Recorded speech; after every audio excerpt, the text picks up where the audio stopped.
സെഖര്യാവ് 6-ാം അധ്യായം. ഞാൻ വീണ്ടും തലപൊക്കി നോക്കിയപ്പോൾ 2 പർവ്വതങ്ങളുടെ ഇടയിൽ നിന്ന് 4 രഥം പുറപ്പെടുന്നത് കണ്ടു.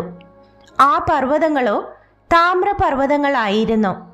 ഒന്നാമത്തെ രഥത്തിന് ചുവന്ന കുതിരകളെയും, രണ്ടാമത്തെ രഥത്തിന് കറുത്ത കുതിരകളെയും, മൂന്നാമത്തെ രഥത്തിന് വെളുത്ത കുതിരകളെയും, നാലാമത്തെ രഥത്തിന് പുള്ളിയും കുരാൽ നിറവും ഉള്ള കുതിരകളെയും പൂട്ടിയിരുന്നു.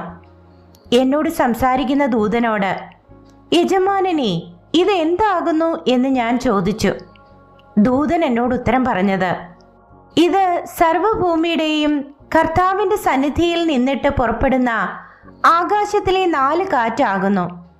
കറുത്ത കുതിരകൾ ഉള്ളത് വടക്കേ ദേശത്തിലേക്ക് പുറപ്പെട്ടു.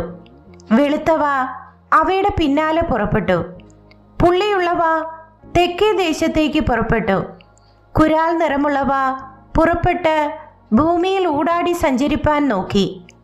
നിങ്ങൾ പോയി ഭൂമിയിൽ ഊടാടി സഞ്ചരിപ്പിൻ എന്ന് അവൻ കൽപ്പിച്ചു. അങ്ങനെ അവ ഭൂമിയിൽ ഊടാടി സഞ്ചരിച്ചു.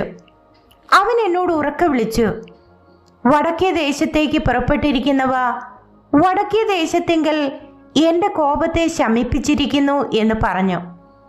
യഹോവയുടെ അരുളപ്പാട് എനിക്കുണ്ടായത് എന്തെന്നാൽ, നീ ഹെൽദായി, തോബിയാവ്, യെദായാവ് എന്നീ പ്രവാസികളോട് വാങ്ങുക. അവർ ബാബേലിൽ നിന്ന് വന്നെത്തിയിരിക്കുന്ന സെഫന്യാവിൻ്റെ മകനായ യോശിയാവിൻ്റെ വീട്ടിൽ നീ അന്ന് തന്നെ ചെല്ലണം. അവരോട് നീ വെള്ളിയും പൊന്നും വാങ്ങി കിരീടമുണ്ടാക്കി മഹാപുരോഹിതനായി യഹോസാദാക്കിന്റെ മകനായി യോശുവയുടെ തലയിൽ വെച്ച് അവനോട് പറയേണ്ടതെന്തെന്നാൽ, സൈന്യങ്ങളുടെ യഹോവ ഇപ്രകാരം അരുളി ചെയ്യുന്നു, മുള എന്നു പേരുള്ളൊരു പുരുഷനുണ്ടല്ലോ, അവൻ തൻ്റെ നിലയിൽ നിന്ന് മുളച്ചു വന്ന് യഹോവയുടെ മന്ദിരം പണിയും. അവൻ തന്നെ യഹോവയുടെ മന്ദിരം പണിയും. അവൻ ബഹുമാന ഭൂഷണം ധരിച്ച് സിംഹാസനത്തിൽ ഇരുന്നു വാഴും. അവൻ സിംഹാസനത്തിൽ പുരോഹിതനുമായിരിക്കും. ഇരുവർക്കും തമ്മിൽ സമാധാന മന്ത്രണമുണ്ടാകും.